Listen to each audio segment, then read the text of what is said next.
Most people fear 3 a.m. for what they believe it represents, the devil's hour, a time when the boundary between our world and the darker one weakens. But what if something used that time to watch you? This is the story of Ella Monroe, a 28-year-old woman living alone in a quiet apartment complex. She never believed in ghosts or demons until she began waking up at exactly 3:13 a.m. every single night. At first, she blamed insomnia, but insomnia doesn't leave claw marks on your windows. Ella had lived in her apartment for 5 years. It was quiet, tucked in the older part of Wilmington, North Carolina. The rent was cheap, the walls thin, but it was home. Her trouble began on a Wednesday night. She woke suddenly, heart racing, chest tight. The red digits on her alarm clock read 3:13 a.m. The room was silent.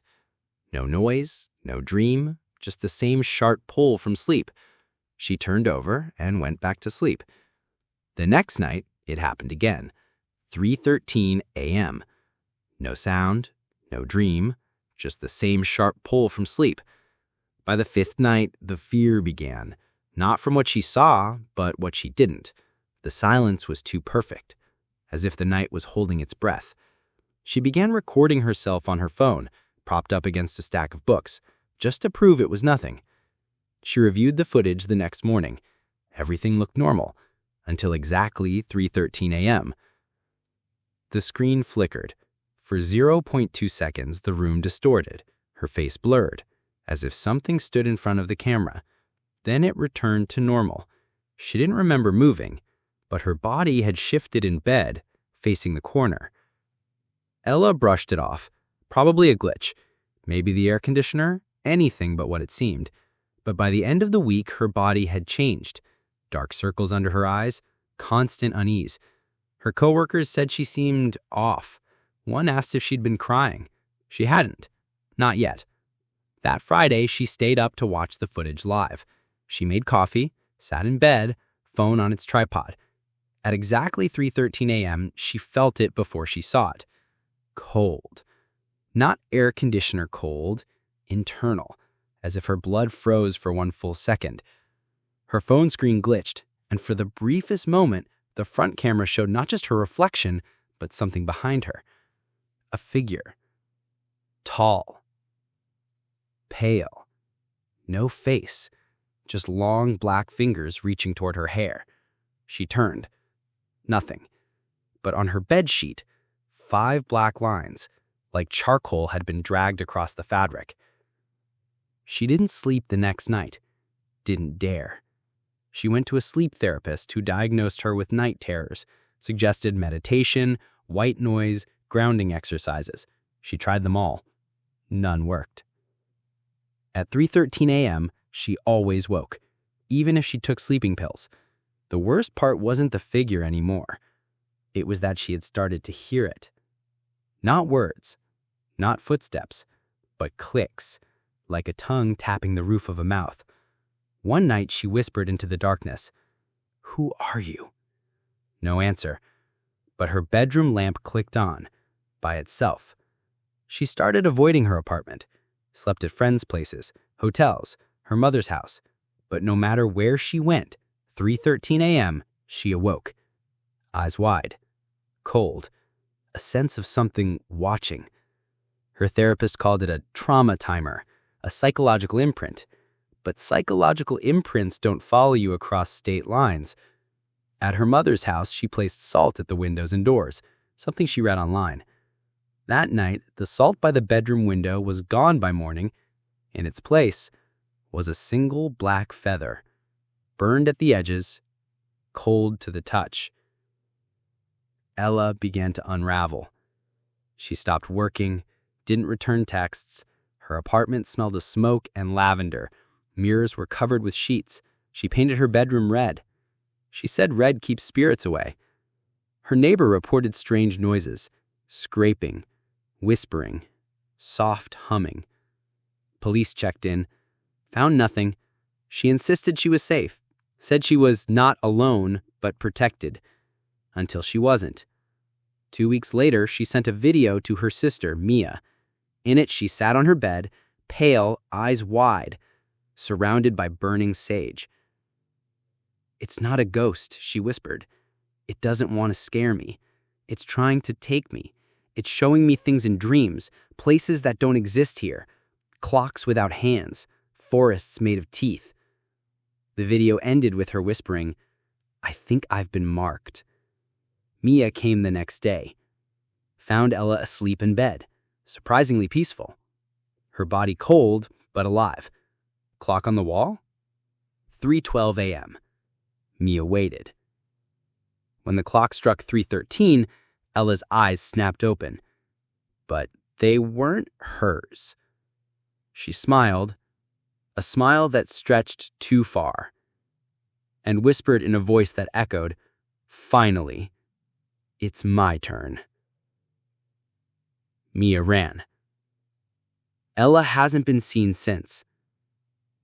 All that remains in her room are her phone, screen shattered, a burnt black feather under the pillow, a piece of paper on her mirror. You wake at 3:13, not because it wants you awake. It wants you aware. Ella's case never made headlines. Police called it a psychological breakdown. But in the weeks after she vanished, 5 more people in her building reported waking at 3:13 a.m. 2 of them moved away. 1 was found dead of unexplained heart failure. And 1 just stopped speaking entirely. They say the figure doesn't need to enter. It just needs you to notice it. And when you do, it starts counting down. Ella Monroe vanished after weeks of waking at 3:13 a.m., haunted by a faceless entity that left no trace but feathers, burned marks, and audio glitches. But her story didn't end with her disappearance. It passed on, like a virus, because once you know the time, once you look at the clock, it knows you back. After Ella disappeared, the apartment was sealed off, but the building manager, Raymond, went in to do an inventory, just routine. The unit felt colder than usual. He thought the heat was off. He noticed 3 things. Mirrors were covered, a red painted circle on the floor, a torn journal page pinned to the wall, written in shaky handwriting. If you see it in a reflection, it's too late. He left in a hurry. That night, Raymond woke up at 3:13 a.m. No reason, no sound, just a feeling of pressure, like the air had thickened. He brushed it off. Coincidence. Until it happened again and again. By night 5, he installed a motion camera in his bedroom, just in case. At 3:13 a.m., the motion alert pinged, but the footage didn't show Raymond. It showed someone else standing in the doorway. A tall, faceless figure, not moving, just watching, for exactly 66 seconds. Then, the screen went black. Raymond moved out the next morning. The next tenant lasted 2 days. Mia tried to block it out, told herself Ella had a breakdown, vanished, got help, until her own nightmares began. She dreamed of clocks with bleeding numbers, hallways that ended in mirrors, and worst of all, the clicks. 1, 2, 3. 13 times. She'd wake up at 3:13, eyes wide, heart racing, breath caught in her throat. Then one night she didn't wake. She stayed asleep, and something came through her dream. She saw Ella, standing still in the corner of a black room, smiling, head slowly tilting. It's not sleep paralysis, dream Ella Withbury. It's sleep surrender. Mia woke screaming. That morning, her bedroom mirror had a handprint on it. From the inside, researchers call it temporal fixation, the mind's obsession with time-related triggers. But this wasn't psychological. People all over the city started reporting it. Random wake-ups at 3:13 a.m., burnt feathers on porches, phone static when recording at night, strange marks behind curtains, scratches that formed symbols or numbers. And then there was the video. A TikTok user claimed to capture the roommates speaking in a different voice at 3:13 a.m. They whispered the same phrase over and over. "I see the clock. It sees me too. I see the clock." The video was deleted within 10 minutes, but users said the audio glitched their phones. One user wrote, "Now my phone alarms go off at 3:13 a.m., even though I never set them." An urban folklorist investigated the case and published a deep dive on a hidden Reddit thread. He claimed the 313 entity originated from a failed ritual in 1913, a secret group trying to trap a demon by timing, not force. They believed 3:13 a.m. wasn't random.